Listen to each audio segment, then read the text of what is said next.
Alright, hey everyone, Wanderbots here, and welcome back to Pyre. It's been, After so many days. A whole week? It's been something like that, yeah, because you've been busy, and, like, our schedules just haven't matched up, so it's been hard.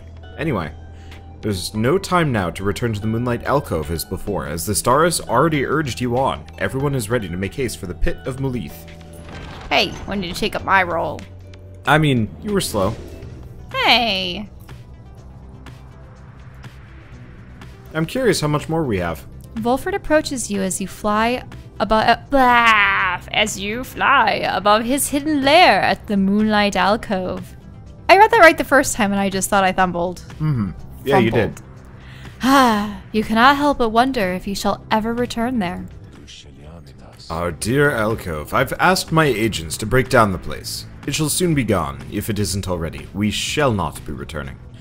We've not the time to do so anyway, and with Orlek back among the living now, and no longer fond of me, I dare not think what he would do with it. Unfortunately, hiding places are of little value once they're found. Once all this is over, those of us who do not manage to return, we shall have to find another place to live. To try and live, at least. So they really think that the next Rite's gonna be the last, or that... What do you think? We gotta be close, but I don't know. Man, I don't even remember who we, like, picked to fight. I remember nothing. We already fought the Tempers, right? Yeah, well, I guess we'll find out. This is what happens when I go away. It's just like... We weren't fighting the Essence, I don't believe. No, because they're flying around. Yeah. A gloom hangs thick above the Pit of Molith, and all around it. You are brave to seek your adversaries here again, reader. Many of the downside believe it to be nothing more than a foul den. They take the tales of Islak Astralborn to be mythology, embellished through retelling over time. It's glowing. Oh yeah. It's sup upon despair and fear and doubt, and land such as our own. You have met others, such as Witch Udmilte, who believe otherwise, although, whichever their beliefs, I know none who would go near the place unless the stars demanded it. Thus shall your coming right against the chastity take place in complete secrecy, as always the rites have. So we're facing the chastity again. Right. Well, we know we dislike them. Okay, Plaguemont in the middle of the route. Flat through the flagging hands, cuts through there. Stardust. Stardust. Oh, we got a third one. Huh. Wait, why would we want to learn of Deluge's recent activity? I don't know. I mean, it's interesting. We've It'd be never nice gotten if a prompt like that before. Yeah, let's try it. If only because Stardust would be nice, but I don't even know if we have anything to use it on at the moment. What does this whole Deluge thing even Let's mean? see. This is... I'm curious. I mean, at this point, we've already sent Sir Gilman up. Yeah. You arrive again at the darkest corners of the flagging hands, already anticipating the sinking feeling that comes with the place. This time, Bertrude has something to say for it. We shall know ye how to withstand. Show ye! Yeah. Not know. Show ye how to withstand the less pleasant qualities of this locale. She reveals various salves and minor enchantments that help to counteract the spirit-draining effects of the region. Soon, everyone is feeling better, if but for the assurances. Henceforth, you shall not suffer penalties to hope in this region. Thanks be to Bertrude. Okay. The Beyonder Crystal seeks Volfred. Oh. We also have this, the Flagging Hands. Oh, in the words of Molten Molith, the Wild Witch. Beyond the valley lies the Flagging Hands, which could be called a swamp if an entire sea could merely be a lake. Soon after our arrival, several of us fell into a dark despair. Such were the environs. I found it rather fascinating, though. It held aspects reminiscent of the southern bogs we dwelt in as a tad. We grew accustomed to the dampness of the air and grew to savor certain twigs and beetles. It can be said that the Flagging Hands are an acquired taste, recommendable only for those of our same bent. Or perhaps the downside's native imps. The sea surrounded the environs on 3 sides, appearing insurmountable at first. What are you checking? Emails, messages. I get so many of them. Boom. Oh, hey, downberries. And beyond a crystal. You call upon me for some purpose, my reader? What is on her mind? Please, reader, leave me be. I ask that you to leave me be? What? That doesn't. I guess. It's probably I asked you to leave me be, or I asked that you leave me be. But it. I do this every once in a while I'm writing where I like. You mix 2 sentences together. It looks like that was what happened here. And it like almost makes sense, but. Go about your business. Go, watch the stars die out, and get your idiots their freedom. And you be sure to tell that herald with whom you consort with that Sandra the Unseeing did her job. You tell him that. Perhaps that way he shall put in a good word, and the scribe shall finally provide for me a bit of a reprieve.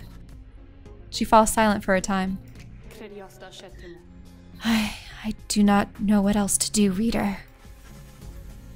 But you remain with her, letting her draw whatever strength and comfort from your thoughts as you are able to afford. That was kind of you. However, let us conduct our business. I care not for your pity. Do not come visit me again like this. Without my asking, I insist. Scribe trial. Just name the victim, and I shall be more than pleased to make him or her suffer for a bit. Alright, so Volfred. So he's got Scribe Rock. What else could we get?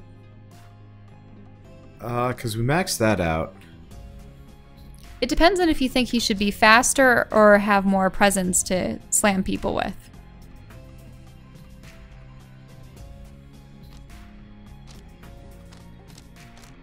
I mean, him having presence is probably the best thing I could get. Okay. Because, yeah, that's for her. I mean, quickness could help just because he's slow as dirt. And those are their special items that they can't give to anyone else. Let's try this. I mean, okay, I gotta test this. I want to see how this exactly works. So his quickness is 8, 2.4, 4.9. So that actually would double his speed. Mm-hmm. Yeah, I think I might go for that. Just because that'll give him some maneuverability, for better or worse. You asked Sandra to administer one of her special trials for Volfred. That fancy-talking sap, you mean? I shall be interested to see if he has learned something since last we sparred like this. Then, let us bring him forth. Soon Volfred appears in heed of the summons. So it is my turn then, is it? Then let us see what you can do, my boy. Shouldn't it be, let's see what we can do, or what I can do? I don't know. Why, you? I suppose you're the one controlling them. Yeah. I'm not ready for this.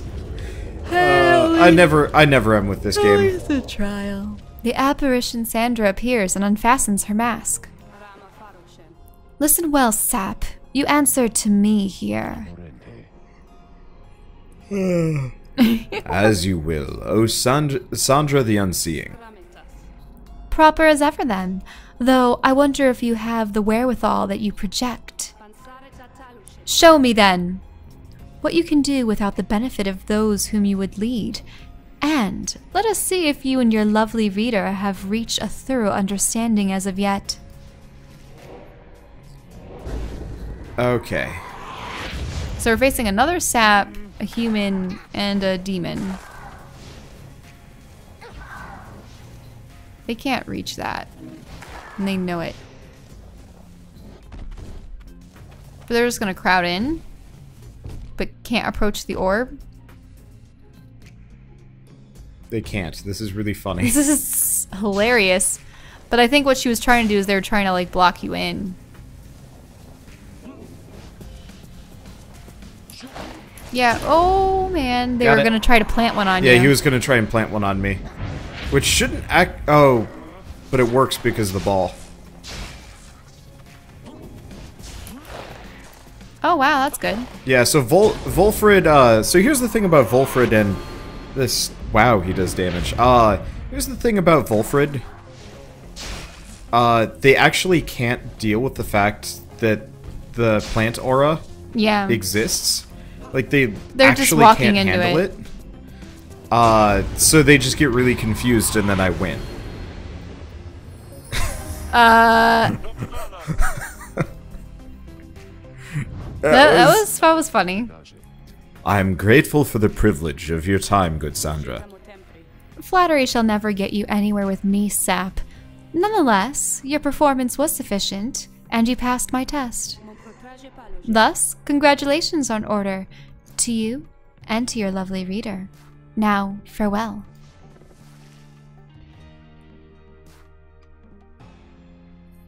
Literacy has been forbidden in the Commonwealth for centuries. After the press led to dangerous ideas. That reminds me of, like, the church and stuff in medieval times. I had not seen Sandra in some time. She's not changed a bit. It would seem she left something for us, did she? You received Lou's bow. Oh.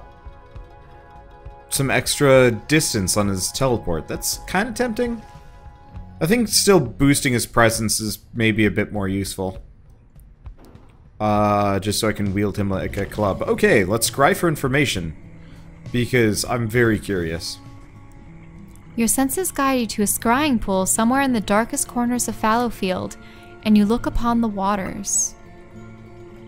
The south route through the Flagging Hands crosses diseased and wilted plains. The last time any crops grew in Fallowfield, they killed everyone and everything. Why, were they man-eating crops or were they poisonous crops? Wait. Oh. So they stood against Ignarius. Soon you experience a vision of Sir Deluge, who stood against Ignarius in the Tempers in his most recent Rite.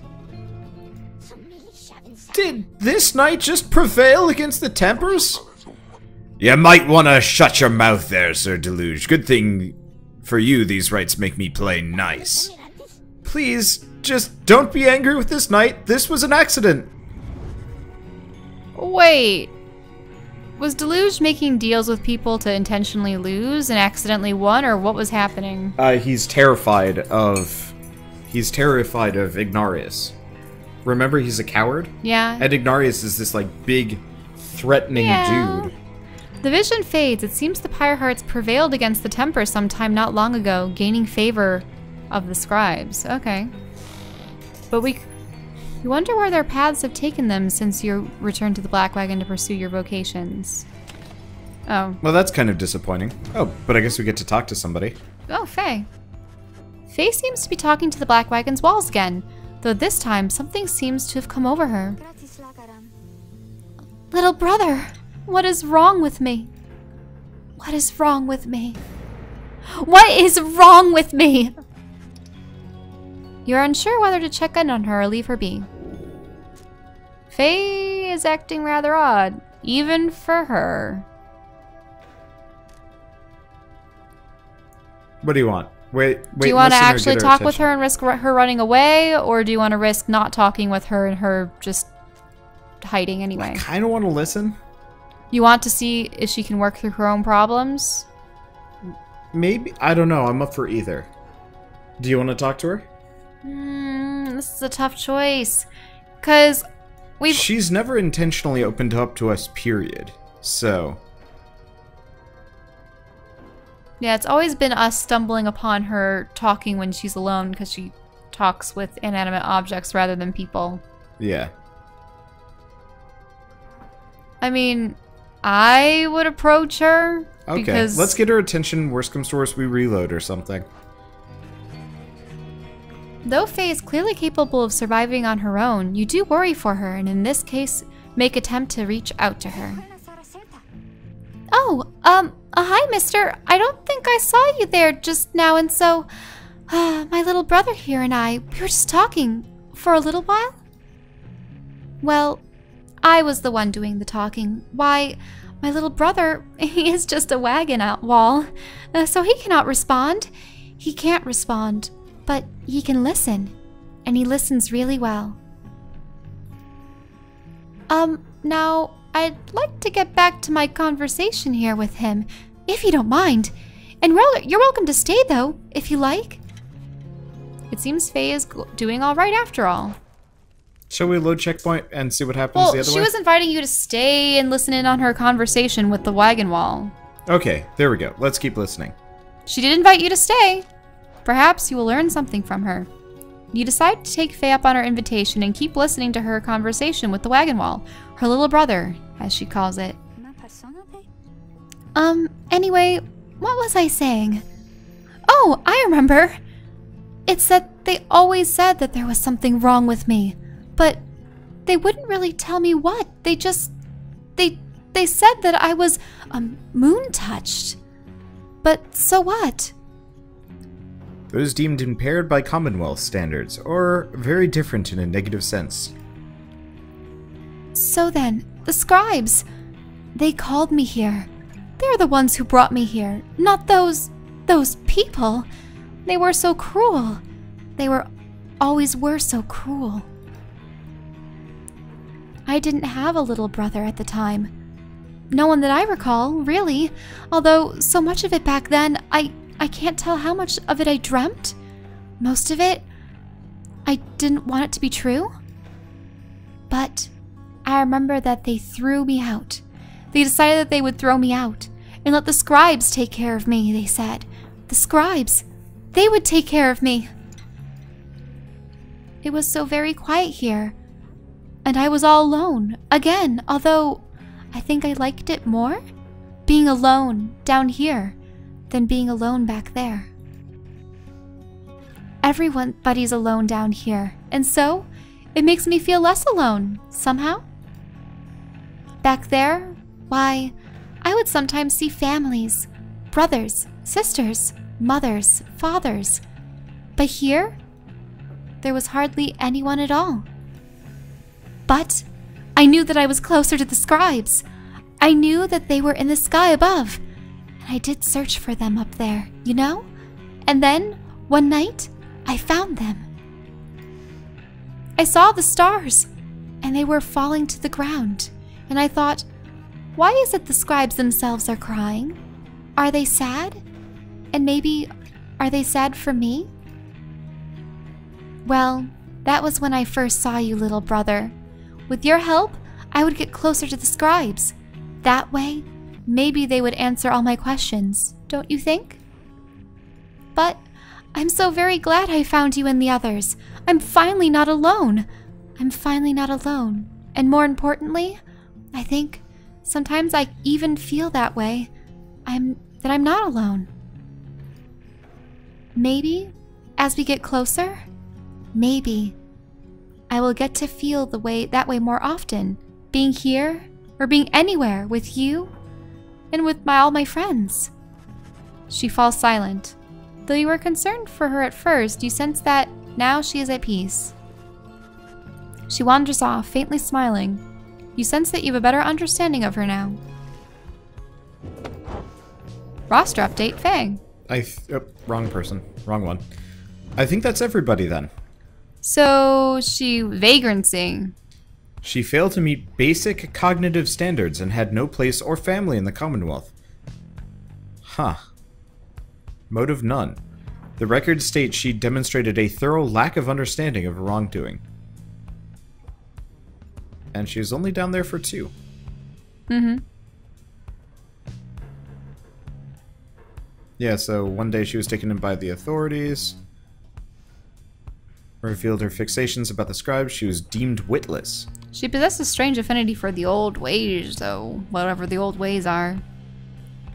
Yeah, I don't know. That's interesting. Oh, she's a Scorpus, suggesting she is driven and fixated. 19th of 11th moon. Okay, but yeah, so I think that's the entire... So are savages just humans, or... Because even... Oh, actually, we don't know anything about Bertrude yet. Oh, yeah, we haven't really learned about her. Well, it's okay. She's we've got all the time in the world for her. So if we look at the list of people, I think at this point the two that I'd consider sending up are Tizo. I think we'll do Tizo next. And then Pamitha. And then that'll just be the end of it. Probably. Unless this is the last Rite and 4 of them stay. I'm not entirely sure. Planner only says 67%. I mean, it's more than 50. Yeah. There is also... that's good odds. There is also Orlek. Oh, here. This is the other question. Who do we mentor? So she's a 3, 2, 3, 3. So probably going to mentor Volfred, because if we can get him his 3rd ability. This one. Okay. Probably.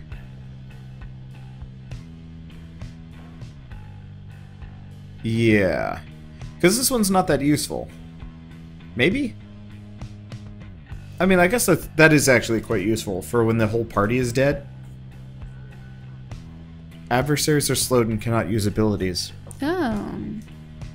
I don't know. I think this is probably more useful, though. Okay, well, so you haven't used it yet. Yeah. Okay, so let's mentor a companion. None of those people are still here. I would be interested to see which lessons you have taken from the book. You sit down with Volfred and go over some of the subtler rites of the aspects of the rites, such as the state of banishment and how to return from it. You sense he is beginning to understand. Sorry. Just going quick. Long did I bide my time in anticipation that one day the Nightwings would reform under a common cause. To be a part of it, myself, it nourishes the spirit.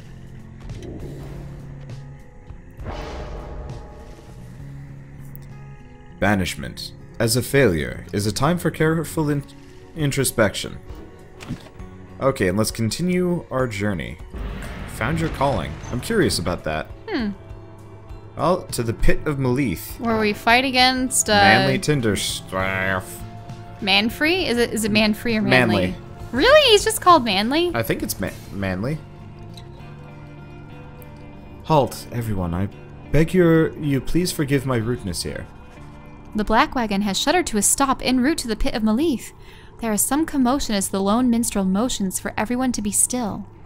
Someone is there, along our path ahead. He points into the distance. Oh, do you think it's Orlek? However, when you scan the horizon, everything is still. You see no sign of whoever the lone minstrel referred to. Still, he indicates caution. Strange. I do not believe I was mistaken. A tense moment passes. Then another. Then, the lone minstrel tenses up. Our guest, he is here. You look toward where he signals, and then, at last, you see the cause of his concern. There is no mistaking who it is. Aha! Orlek stands there, near motionless, atop some forgotten rock jutting out from the gloomy hollows, a fair distance away. He stands directly on the path of your black wagon. Yet he shows no sign of acknowledging the wagon's presence. He appears only to be waiting for something, likely for you all. The lone minstrel gets your attention, quietly. Reader, what do your senses tell you at this time? Orlek may have come with ill intent. Oh, okay. So you can press forward and see if you can just tootle. Yeah, force him to move, go around, or hail him. I'm leaning for hail him. Okay. There has to be a way to reason with Orlek, and the bridge differences between him and his former triumvirate. Perhaps he has come to negotiate. Perhaps you are correct. Let us try and make contact with him. Then, as we proceed. You give the signal for the drive imps to start the wagon, and head toward him. But, just as you reach the point where Orlek once stood... It seems our guest has already departed. Let us remain watchful as we proceed on course. Indeed, Orlek is nowhere to be found now. The unnerving encounter causes everyone to fall silent for the remainder of the trip. Is it just like a "I'm watching you" kind of warning that sometimes things people do in horror movies? Your wagon finally arrives at the Pit of Malith, where there is still no sign of Orlek, or your next adversaries for that matter. Your companions organize a quick search about the premises, leaving you to watch the wagon until the rite's commencement. Uh-oh, are you gonna get ambushed there, then and there, you think? Maybe, probably not. Oh, hey guys! You know, it seems so awful quiet now, I gotta say, without the slippery little character that I used to hang out, with you, I mean. Talks like this a lot, you know what I mean? Hopefully you found that honor thing he's always going on about. We don't got that in stock just now. Alright, so he does have a couple of things. A typhoon bottle. Yeah, so, well, the bearer's triumvirate is banished, adversaries are slowed and cannot use abilities. Flame Leech. Oh, hi. Wow. After dousing an adversary's Pyre, the bearer's Pyre recovers equal to 50% of the damage dealt. I mean, that's like this, but better on a stronger person.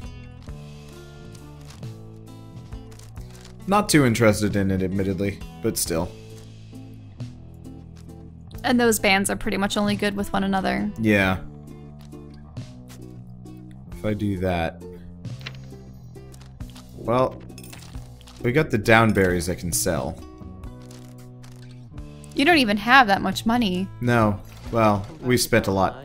Come see us again, guys! Who wishes to talk? Of course! I knew it! I knew he was gonna wait for you in the wagon when it said that you were all alone. Something is wrong. Someone is here. Alone. With you. Given present circumstances, now seems not the time to be focusing on the Book of Rites. Flagging fungus. Oh. You click on everything else in the wagon and annoy him to no end. Occasionally produces foul-tasting mushrooms that are strangely satisfying to pluck from it. A keepsake from the flagging hands. So we now have black caps. Oh, if we click the tarot cards. We get a fortune or just some glue magic.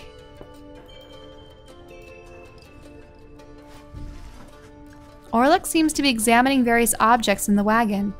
Whether he has noticed you cannot tell. What he is doing here, and how he got in unnoticed, you cannot imagine. You watch him go about whatever he is doing, examining all sorts of things that you and your fellow exiles gathered on your journey. So he's doing the same thing as us. We just like hang out and look at shit for a while. He shakes his head. All of these trinkets, this wagon, it is most different now. Welcoming, yet I am unwelcome here, it seems. In my own wagon. He directs his gaze at you, acknowledging your presence for the first time. You, a mere shadow. Tell me something. Who are you to them? Orlek wishes to know your connection to the Nightwings. You are their friend. Friend. No one, nothing. I mean, reader. Reader or friend? I mean, I like friend. I like the idea of friend, because it's one thing to be a reader, which is quote-unquote like their leader. It's another thing to be like, oh yeah, I'm a friend to them, but you're not. I don't want to throw it in his face, though. Because, like, I actually legitimately feel bad for Orlek.